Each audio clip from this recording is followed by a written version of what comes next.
This portion of In the Workshop is brought to you by an empty bottle of French's Classic Yellow Mustard. So I've had this glue bottle forever, and it's actually starting to disintegrate. It's cracked apart in several places.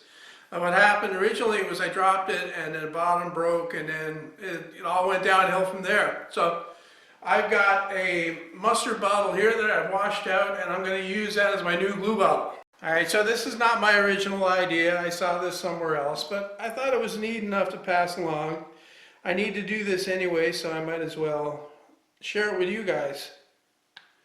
I'm just going to dump out the rest of this glue bottle into this one. You know, it occurs to me maybe I should take the lid off and then it will come out faster.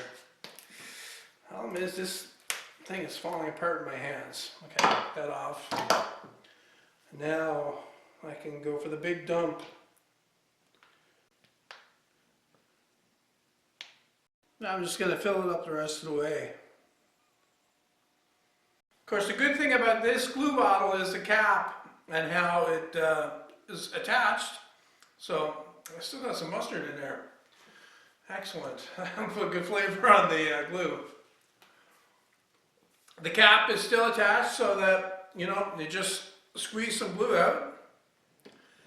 And then, when you're done, close the cap. And it's good. Well, last week I cut the dovetail with the hacksaw and the chisel. And a lot of people mistook it for kind of an instructional video. It wasn't that. It was more of a way of saying that you can get these things done with a minimum of tools. You don't have to go and buy a shop full of tools to get something done. You can use the basics.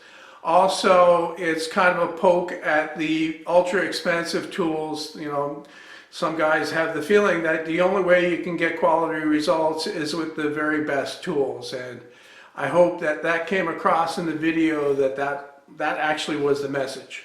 Vast majority of the comments were positive, and I really didn't expect the video to do as well as it did. But I did get a couple of comments. One in particular stuck in my mind. It was regarding the pictures at the end and the thumbnail picture, saying that it looks like it's been touched up with Photoshop. Or at least that's the impression I got. It said, you know, it's better with Photoshop. I'm going to try to get this in close. This camera focuses it in pretty close. You can see the dovetail, and there's no Photoshop involved. I'm in for a lot of work in editing, but editing individual frames in a video in Photoshop would not be my thing. I don't use Photoshop anyway.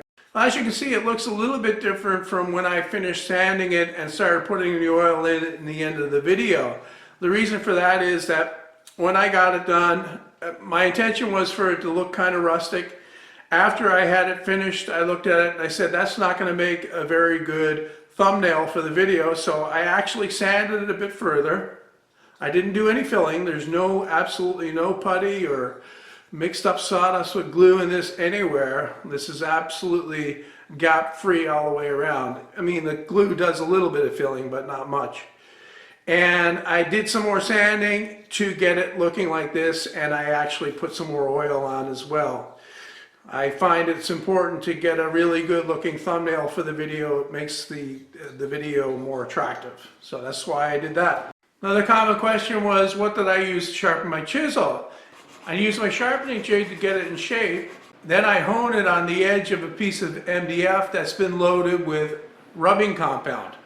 And a rubbing compound that I use is just this green one here. It's available in lots of different places. I actually did a video earlier on this. I made a MDF buffing wheel for the lathe, also work on the grinder, and I use this same thing. I also covered the way to load up the edge of a piece of MDF with it, so you can use it to hone chisels or knives if you want to get them razor sharp. Another comment I got on the dovetail video, plus a few others, was on this wooden square that I use quite often. People want to know how I made it. So I'm going to quickly go through how I do that right now. The first thing I need is a piece of good quality plywood. This is Baltic birch, and I happen to have a scrap on my lumber rack.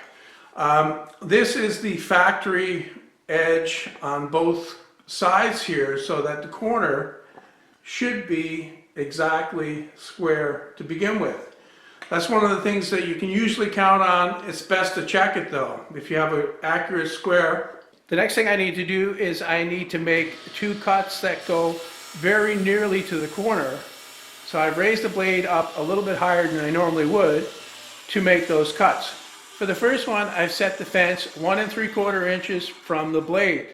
Without moving the fence, I've lowered the blade down so that about 1/8 of an inch sticks up above the table. I'm going to make 2 more cuts. Now I've raised the blade once again to make the next cut. Now I'm just using a sharp knife to remove the waste.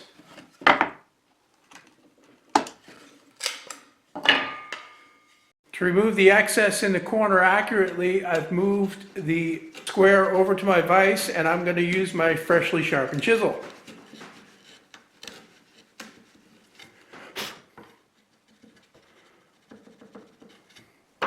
Now it's back to the table saw where I have my sled set up to remove the material on both sides of the blade. I'm doing this by nibbling away the material using the sled as a guide.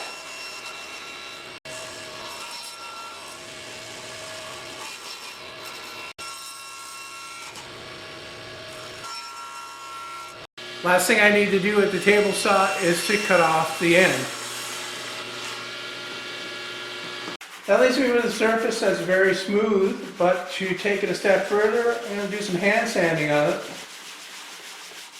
It only took about 10 minutes in total to make this, and that includes setting up the camera actually. It's very quick, as long as you got a scrap of good plywood. You really need good plywood for something like this though. It's a good idea to put a coat of finish on it to keep it from getting too dirty. What I did on this one was I gave it about 3 coats of amber shellac. I'll probably do the same with this one. What it does is it really makes it more visible in the workshop. You can paint it a bright color too, that helps. That's it for this one. I hope you enjoyed it. Tomorrow morning I have another video. It's not really a project, more of an experiment, but it's interesting, so I hope you tune in for that one.